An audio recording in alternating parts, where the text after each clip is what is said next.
Une fillette blonde aux yeux d'azur, trempée jusqu'aux os, étreint un enfant comanche mourant sur la rive boueuse du Pécos, tandis que le torrent rugit comme une bête affamée.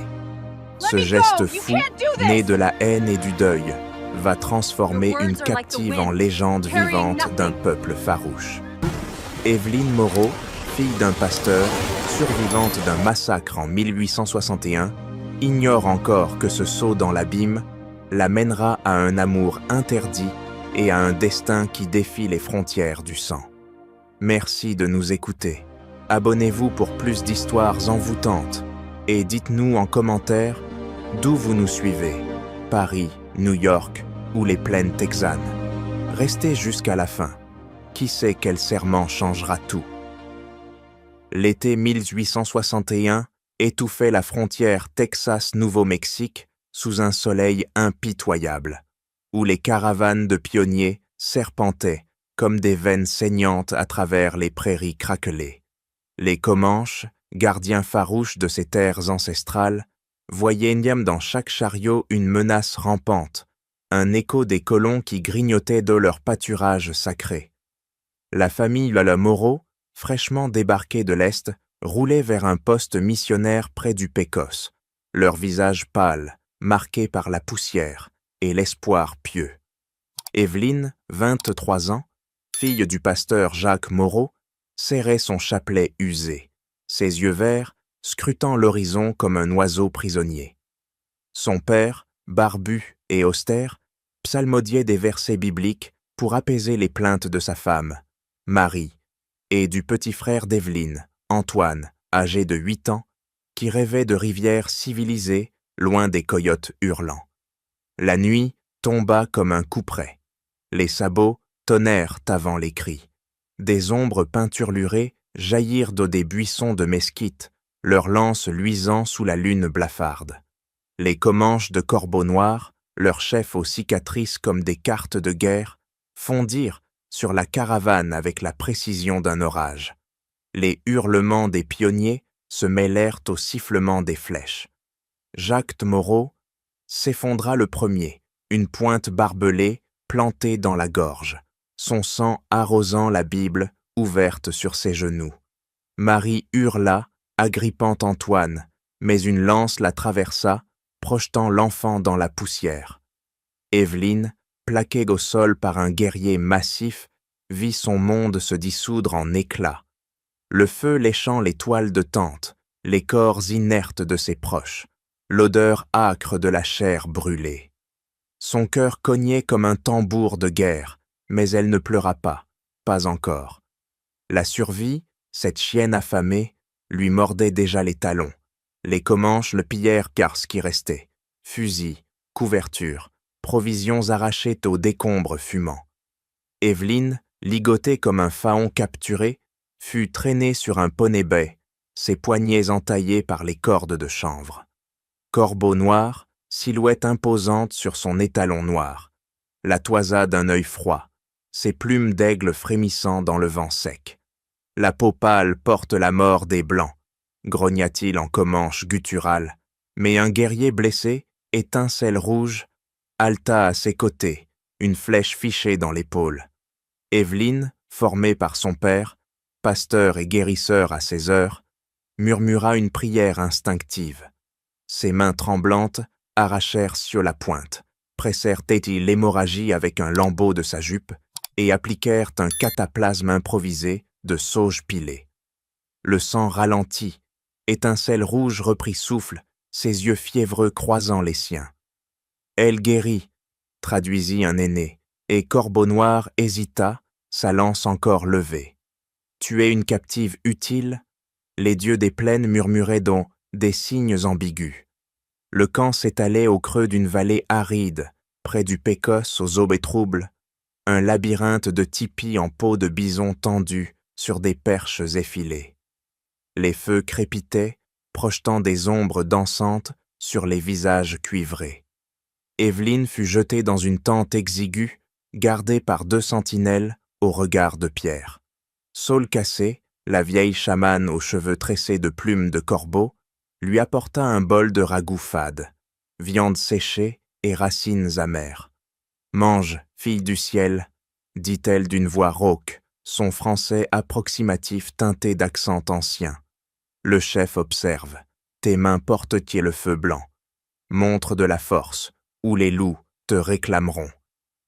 Evelyne avala sans appétit, son estomac noué par la rage. Libre, son père gisait peut-être dévoré par les vautours, sa mère un festin pour les coyotes. Pourtant, dehors, les rires des enfants percèrent la nuit. Un écho cruel à ses souvenirs. À l'aube, elle s'approcha de l'entrée, les chevilles liées par une corde usée. Loup petit, 6 ans, fils unique de Corbeau Noir, courait entre les tipis, ses nattes noires volant comme des bannières. Orphelin de mère depuis la naissance, il était le joyau du clan, protégé comme un totem vivant.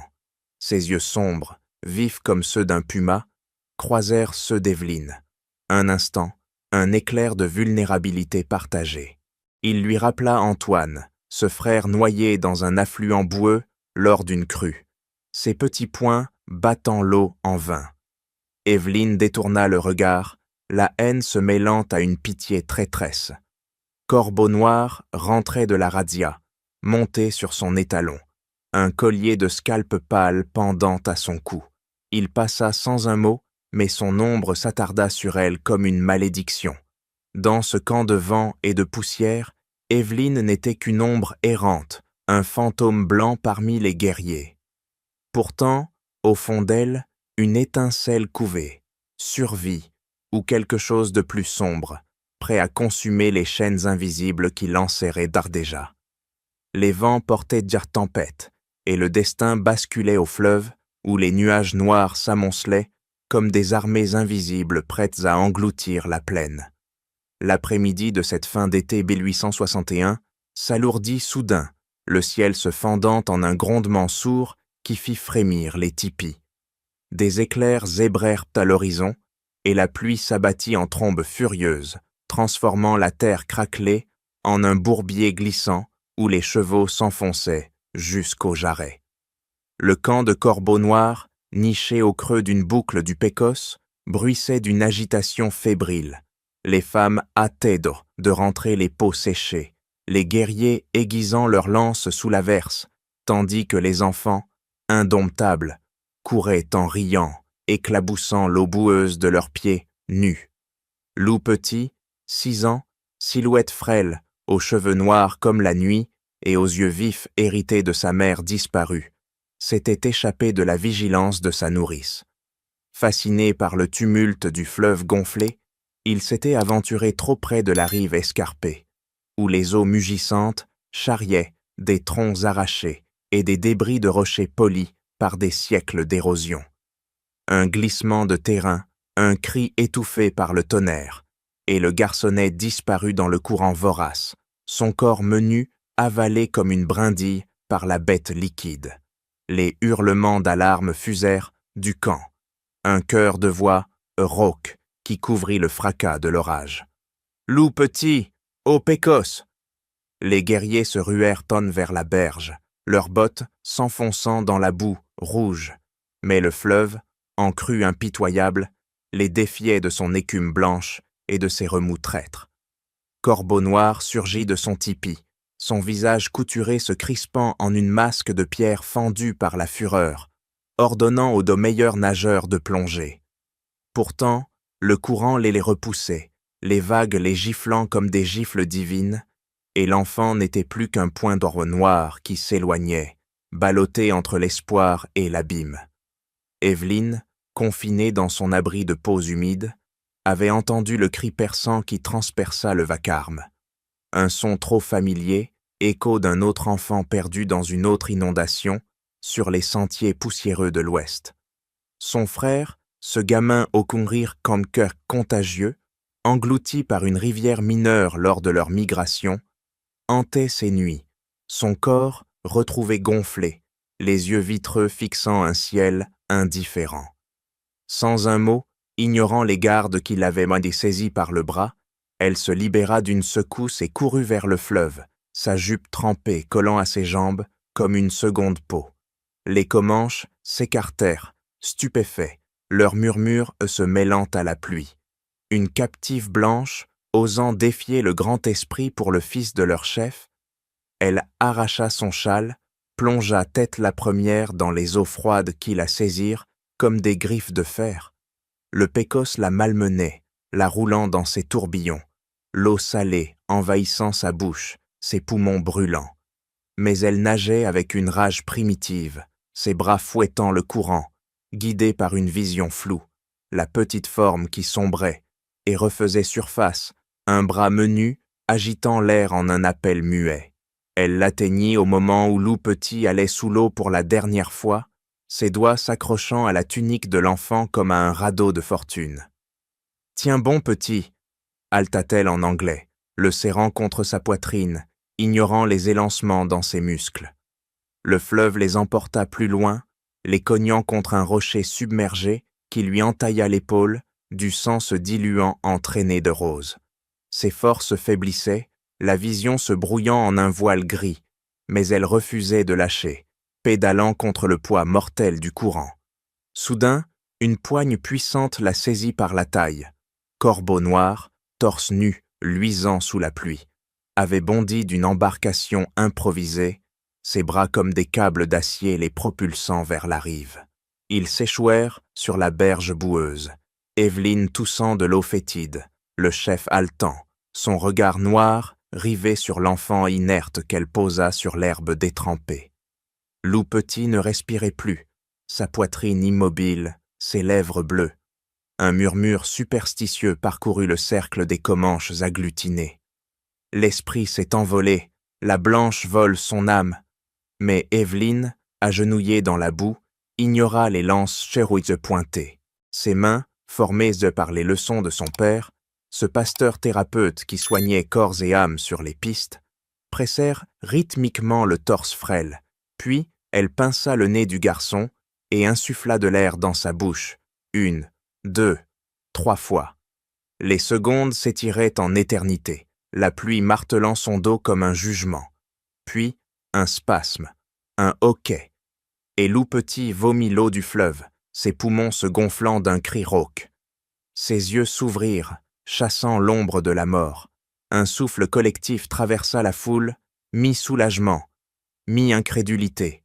Corbeau Noir arracha son fils à la boue, le serrant contre lui avec une férocité contenue, avant de tourner vers Evelyne, un regard où la suspicion cédait à une lueur indéchiffrable, non plus celle d'un bourreau, mais d'un homme qui venait de voir un miracle jaillir de l'ennemi. La pluie cessa abruptement, comme si le ciel lui-même retenait son souffle, et le camp, ruisselant, se replia vers les feux naissants, ignorant que ce sauvetage venait de fissurer les chaînes invisibles qui liaient la captive à son sort. Le tonnerre s'était éloigné, mais dans le camp du Pékos, l'orage ne s'était pas dissipé des cœurs. La survie miraculeuse de Loup Petit avait bouleversé l'équilibre fragile. Les tipis bruissaient de murmures. Les anciens échangeaient des regards lourds de sens. Evelyne, trempée jusqu'aux os, s'était retirée dans son abri, grelottante, l'épaule bandée à la hâte. Pourtant, son esprit brûlait encore du regard que Corbeau Noir avait posé sur elle, un regard qui n'était plus seulement celui du maître sur une captive. Dès l'aube suivante, les tensions éclatèrent.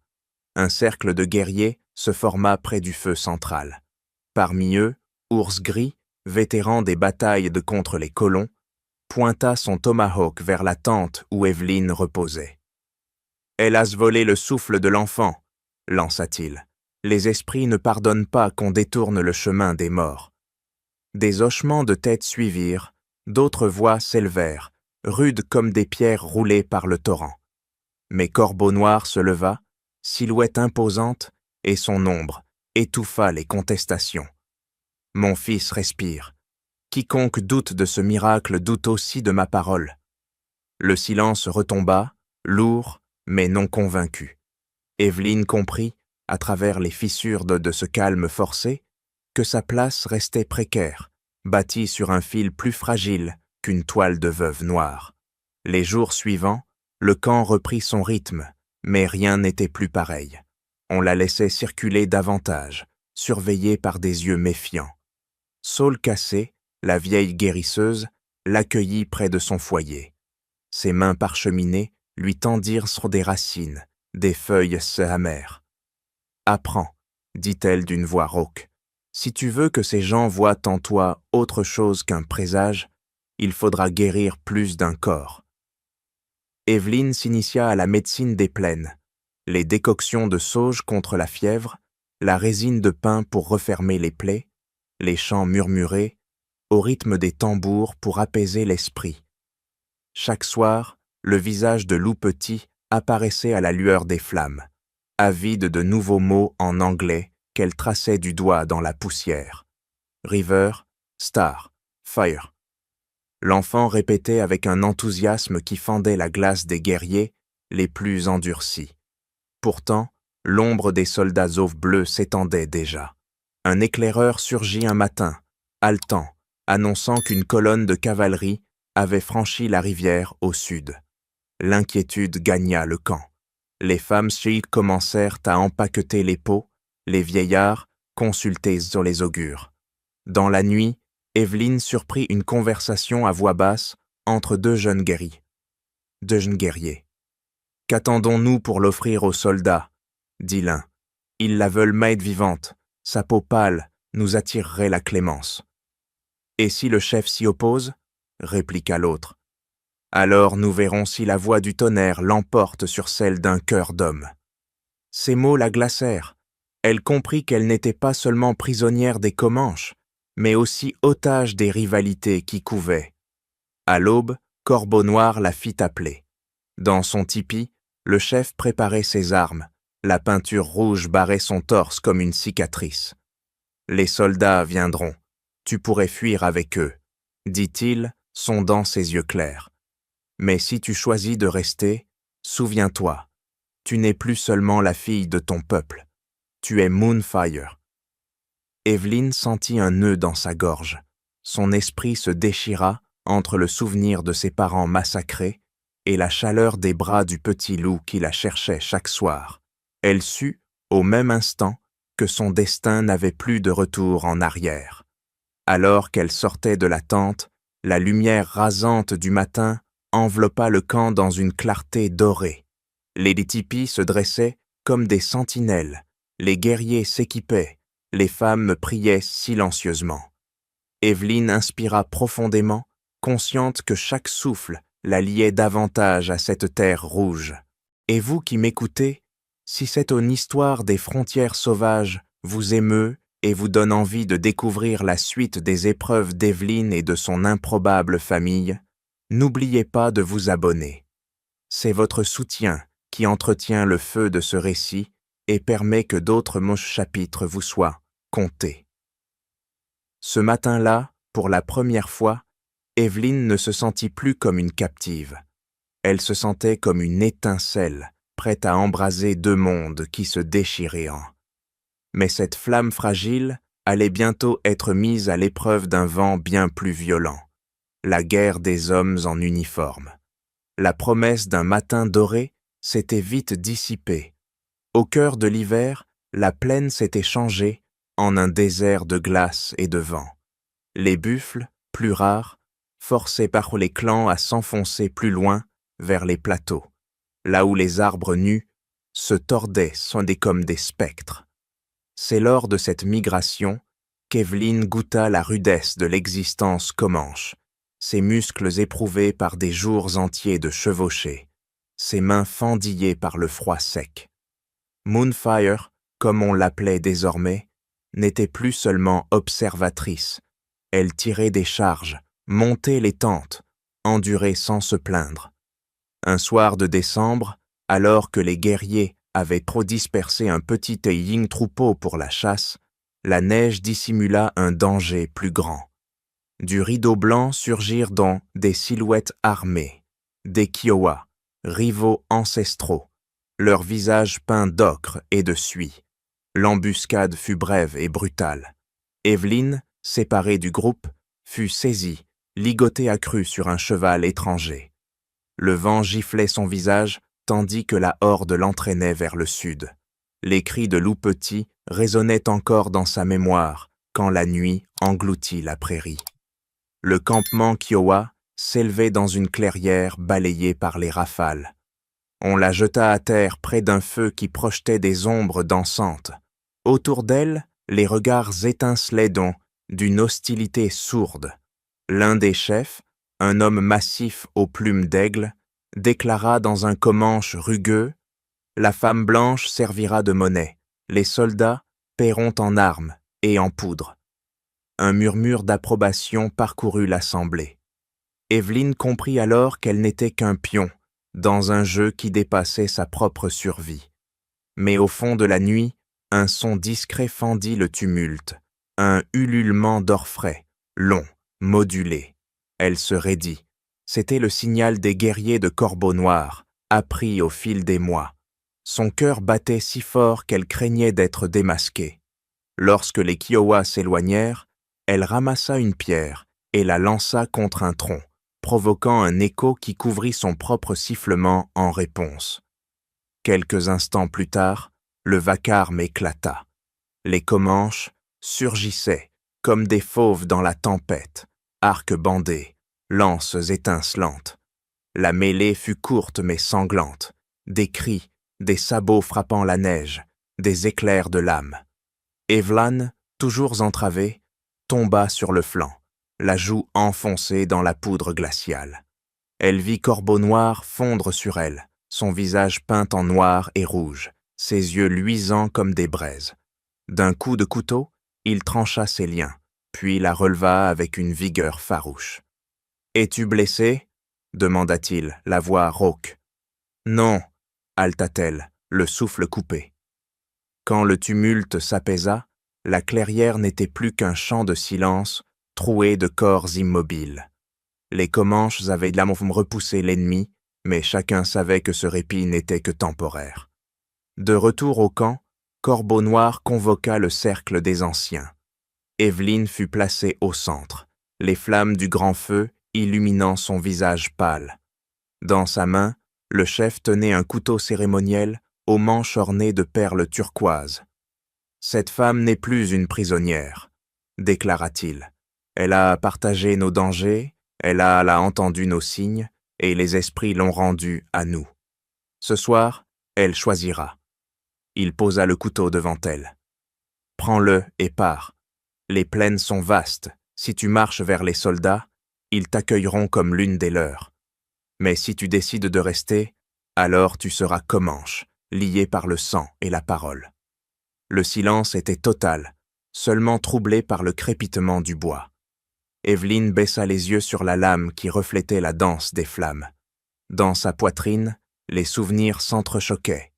Son père, abattu sur la piste, son frère, noyé dans une rivière, le cri de loup petit appelant les mers dans la nuit glaciale. Ses mains tremblaient, mais son regard se leva vers l'enfant, blotti contre saule cassé.